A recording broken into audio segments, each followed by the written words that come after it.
والله انا نحب نتوجه لاهلنا في سيدي بوزيد باش نقول لهم اولا قداش انا اسف لهذه الاحداث، وقداش نتالم وقت اللي نشوف اولا الكلام اللي قال ضد اهل سيدي بوزيد اللي انا نعتبره كلام غير مسؤول واعتذر عنه ولو انه ما صارش مني، لكن اعتبره غير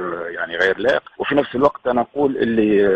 يعني الاصوات اللي اعطوها اهل سيدي بوزيد لممثليهم هم اصوات يجب ان تحتسب. النواب اللي قررهم الناس يلزمنا نحن نعترفوا بهم، ولذلك انا احث هؤلاء النواب على انهم بطبيعه الحال يتواصلوا ويتماسكوا معنا، وان شاء الله غدوه نشوفوهم في المجلس التاسيسي. في نفس الوقت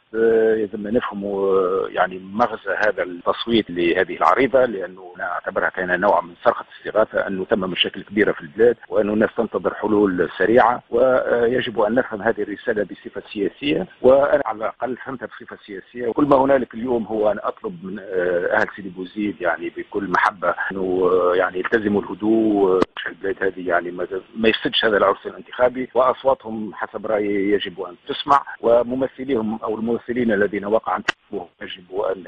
يواصلوا العمل وان يدخلوا المجلس التاسيسي، وان نتعامل معهم على اساس انهم يمثلون الشعب ولا يمثلون بالضروره حزب او هذا الشخص او ذاك، باعتبار انه كل من سيدخل المجلس التاسيسي يجب ان يعتبر نفسه ممثلا للشعب التونسي برمته، مع الاعتذار على الكلمات النابيه ومع الاعتراف بحق شعب سيدي بوزيد وكل المناطق في ان تنتخب من تريد، مع ضروره يعني التزام الطبقه السياسيه بفهم الرساله التي بعثت. انا ادعو اخوتنا في سيدي بوزيد الى يعني التزام الهدوء، الى العوده الى الطريق المؤسساتي والنظام يعني السلمي اللي هو الشيء الوحيد اللي نجم نحط على السكه. وسيدي بوزيد اللي لعبت دور كبير في تفجير الثوره، الآن مطالبة أن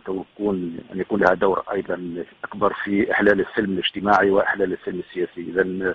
مع كامل محبتي لأهلنا في سيدي بوزيد أقول لهم بربي ريضوا الجو، ما تخليوش بعض غير المسؤولين يلزونا إلى متاهات العنف، راهي بلادنا ما تتحملش هالشيء.